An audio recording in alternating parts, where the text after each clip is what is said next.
আসসালামু আলাইকুম ওয়া রাহমাতুল্লাহি ওয়া বারাকাতুহু। সম্মানিত দর্শক, আজকে আপনাদের সামনে উপস্থিত হয়েছি খুবই গুরুত্বপূর্ণ একটি বিষয় নিয়ে। সেই বিষয়টির দিকে যদি আমরা চিন্তা করি, আমরা যদি বলি যুদ্ধ, তাহলে আমাদের মাথায় একটি বিষয় ঘুরপাক খায়, তা হলো এর মধ্যে দুটি দল পরস্পর মুখোমুখি, বিভিন্ন যুদ্ধের অস্ত্র, বন্দুক, কামান, গুলি এবং সামরিক যত অস্ত্র আছে সেগুলো আমাদের চিন্তার মধ্যে ভেসে আসে।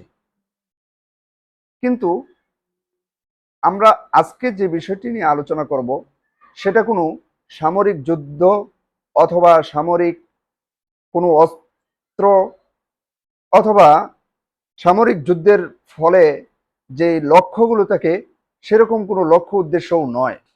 বরং আজকে আমরা আলোচনা করব এমন একটি বিষয় নিয়ে, যেটা হলো এমন একটা যুদ্ধ, যেই যুদ্ধের মধ্যে কোনো সামরিক অস্ত্র লাগে না, যেই যুদ্ধে ব্যবহার করতে হয় চিন্তা, মেধা, এবং যে যুদ্ধের ফলাফল হয় সামরিক যুদ্ধের চেয়ে ভয়াবহ, সুদূর প্রসারী।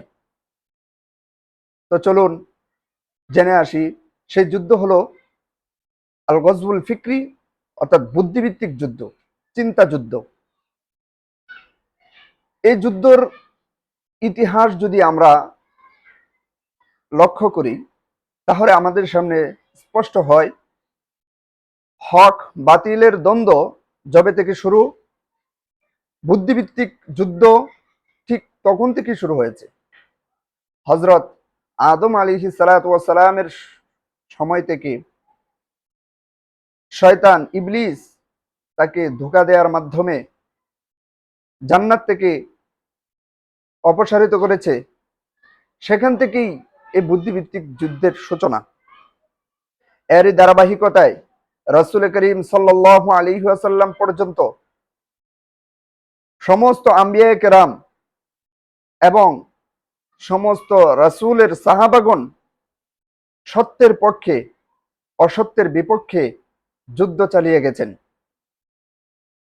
সেখানে অস্ত্রের মাধ্যমেও হয়েছে, আবার চিন্তার মাধ্যমেও হয়েছে। আবার রাসূল করিম সাল্লাল্লাহু আলাইহি ওয়াসাল্লামের পর থেকে এর দ্বিতীয় ধাপ শুরু হয়। এমনি ভাবে শেষ পর্যন্ত ক্রুসেড যুদ্ধের শেষে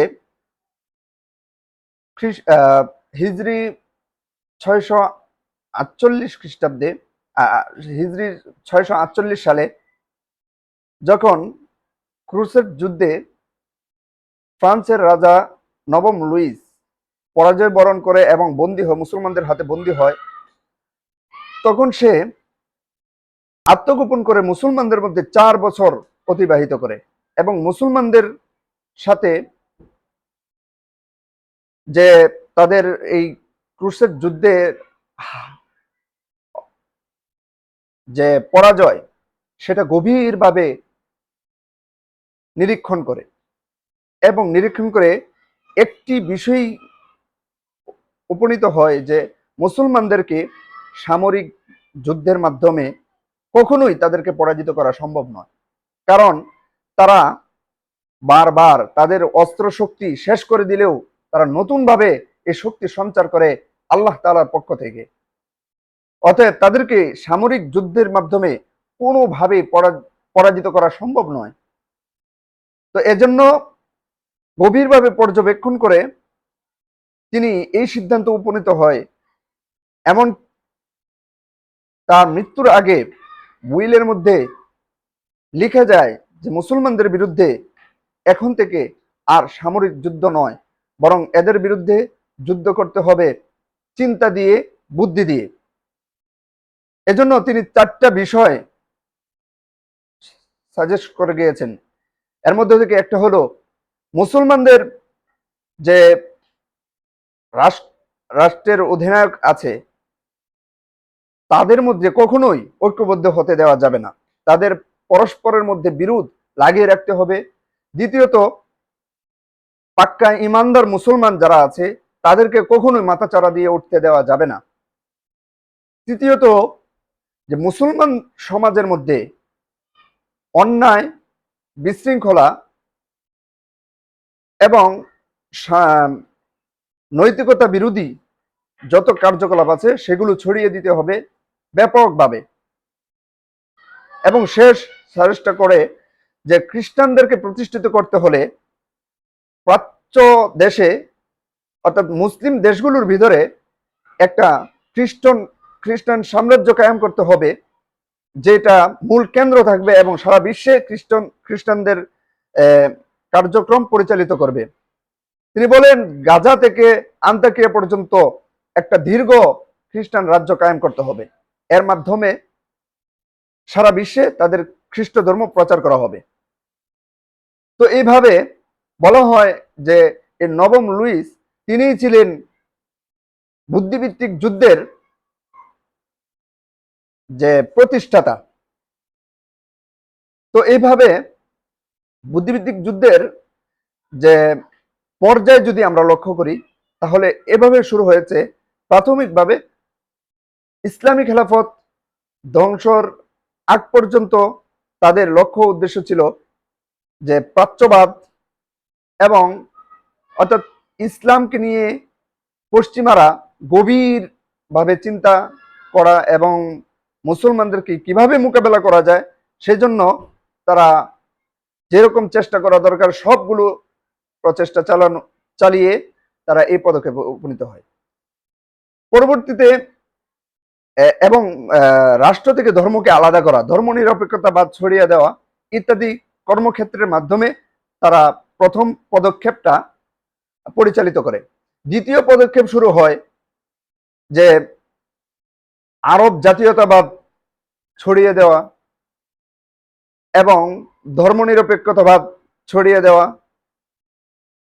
এবং নাস্তিকতা ইত্যাদি ছড়িয়ে দেওয়া এর মাধ্যমে। সর্বশেষ পদক্ষেপটা তারা পালন করে এই নাস্তিকতাবাদকে পুনঃপ্রতিষ্ঠিত করার মধ্য দিয়ে এবং নারীদেরকে সমাজের মধ্যে নারী স্বাধীনতার আন্দোলন তারা জাগ্রত করে দিয়ে সর্বশেষ এই পদক্ষেপটা মুসলমানদেরকে গ্রাস করার জন্য তারা চালিয়ে যায়। তো এভাবে তিনটা পদক্ষেপে তারা এই বিংশ শতাব্দী পর্যন্ত কাজ চালিয়ে যাচ্ছে। তো এই ছিল তাদের ইতিহাস। আর তারা কাজ করার ক্ষেত্রে চারটা বড় বড় প্ল্যাটফর্মে তারা কাজ করে থাকে। সেগুলো যদি আলোচনা করতে হয় আলোচনা দীর্ঘ হয়ে যাবে, আমি সংক্ষেপে বলে দিচ্ছি। সর্বপ্রথম যে প্ল্যাটফর্মে তারা কাজ করে ওরিয়েন্টালিজম, পশ্চিমা কর্তৃক প্রাচ্য দেশ অর্থাৎ ইসলামী দেশগুলোকে তারা গভীরভাবে নিরীক্ষণ করে, কারণ তাদের একমাত্র লক্ষ্য ছিল যে খ্রিস্টান সারা বিশ্বে ছড়িয়ে দেওয়া। আর এজন্য সর্বপ্রথম বাধা হয়ে দাঁড়ায় মুসলিম এবং ইসলামী সমাজ, কারণ তাদের ভিতরে এমন একটা শক্তি, এমন একটা যোগ্যতা কাজ করেছে যে ইসলামী এমন এক ধর্ম যেটা স্বল্প সময়ে সারা পৃথিবীতে ছড়িয়ে পড়েছে এবং তাদের মোকাবেলা করার জন্য এই একটাই ধর্ম আছে। এছাড়া পৃথিবীতে আর কোনো ধর্ম নাই যে তাদেরকে মোকাবেলা করবে। এই জন্য তারা ইসলামের মূল বিষয়গুলো তারা গভীরভাবে পর্যালোচনা করে ইসলামকে মোকাবেলা করার জন্য তারা এই সমস্ত চিন্তাধারা লালন করে থাকে। তো দ্বিতীয় যে বিষয়টা, সাম্রাজ্যবাদের মধ্য দিয়ে তারা খ্রিস্টান বিষয়গুলো মুসলমানদের উপর চালায়।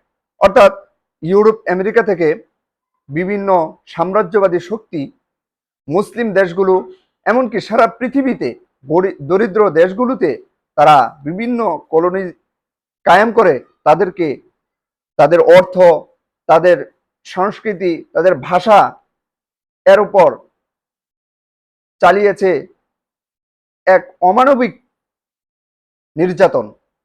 এর মধ্য দিয়ে তারা তাদের সংস্কৃতি এবং মূল্যবোধকে তারা নিঃশেষ করে দিয়েছে।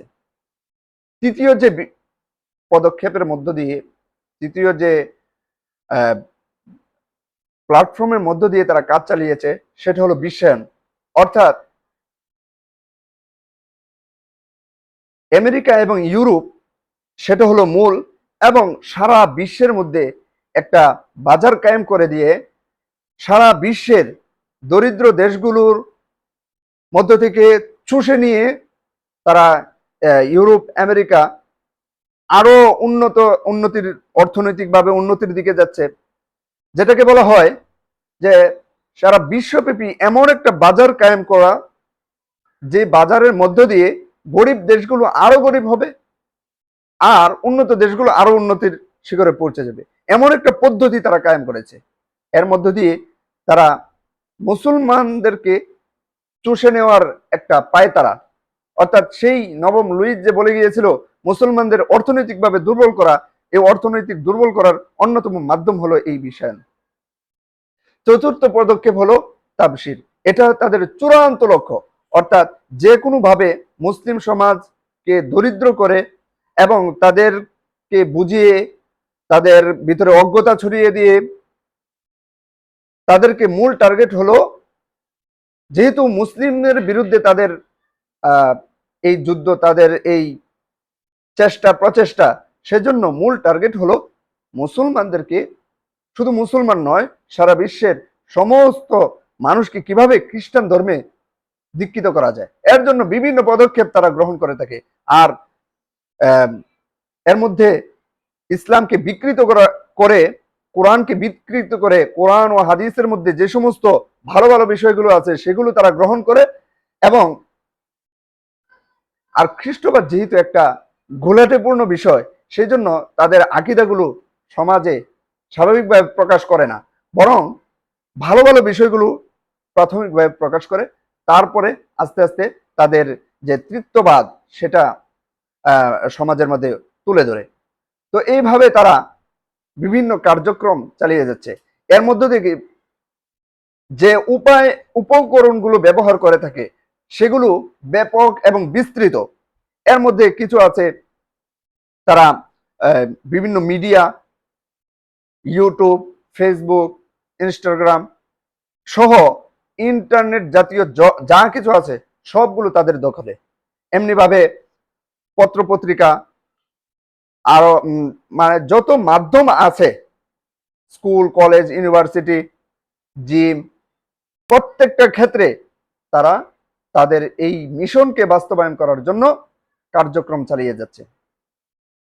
তো বন্ধুগণ, যদি আমরা এই যেহেতু খ্রিস্টানদের প্রধান শত্রু, প্রধান প্রতিপক্ষ হলো মুসলমান, আর আমরা মুসলিম হিসেবে তাদেরকে মোকাবেলা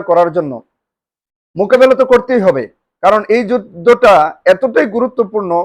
সামরিক যুদ্ধে যেরকম ভাবে নিজেদেরকে রক্ষা করার জন্য জান উৎসর্গ করে দিয়ে তাদের বিরুদ্ধে লড়তে হয়, ঠিক তদ্রূপ, বরং সামরিক যুদ্ধের চেয়ে এটা আরো ভয়াবহ, এর ফলাফল যেত আরো ভয়াবহ। এজন্য এর মাঝেও মুসলমানদেরকে সর্বস্ব বিলিয়ে দিয়ে মোকাবেলা করতে হবে। আর এই মোকাবেলা করার জন্য যে পদ্ধতিগুলো অবলম্বন করা যায়, অর্থাৎ খ্রিস্টান এবং পশ্চিমারা যে পদ্ধতিতে মুসলমানদেরকে আঘাত করেছে, ঠিক সেই পদ্ধতিতে আমাদেরকে তাদের মোকাবেলা করতে হবে। এক্ষেত্রে ব্যক্তি থেকে শুরু করে রাষ্ট্র পর্যন্ত এমন কোনো শ্রেণী বাকি থাকবে না যে তাদের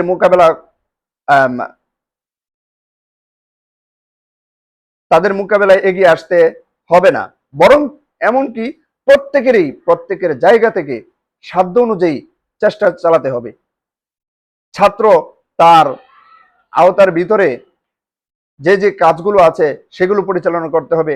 শিক্ষক তার জায়গা থেকে মুসলমানদের ঈমান, আকীদা এবং সিলেবাসের মধ্যে এই বিষয়গুলো পুনঃস্থাপন করা। ডাক্তার তার জায়গা থেকে মুসলিম সমাজের মধ্যে দরিদ্র মুসলমানদেরকে ফ্রি চিকিৎসার মাধ্যমে, এমনি ভাবে যাদের অর্থ সম্পদ আছে তারা তাদের অর্থ দিয়ে মুসলমানদের মধ্যে স্কুল, কলেজ এবং হাসপাতাল ইত্যাদি বড় বড় প্রতিষ্ঠান কায়েম করে এবং রাষ্ট্রীয়ভাবে মুসলিম দেশে খ্রিস্টানদের কালচার, খ্রিস্টানদের অপতৎপরতা বন্ধ করে এবং তাদেরকে নিষিদ্ধ ঘোষণা করে প্রত্যেকের জায়গা থেকে কাজ করতে হবে। তাহলে এদেরকে মোকাবেলা করার জন্য মুসলমানদের শক্তি, যেভাবে রাসূল করিম সাল্লাল্লাহু আলাইহি ওয়াসাল্লামের জামানায় আল্লাহর পক্ষ থেকে সাহায্য এসেছে, ঠিক তদ্রূপ এখনো আল্লাহ তাআলার পক্ষ থেকে সাহায্য আসবে। তো এই ছিল বুদ্ধিভিত্তিক যুদ্ধের সংক্ষিপ্ত আলোচনা। তো এখানেই শেষ করছি। ধন্যবাদ সকলকে। আসসালামু আলাইকুম ওয়া রাহমাতুল্লাহ।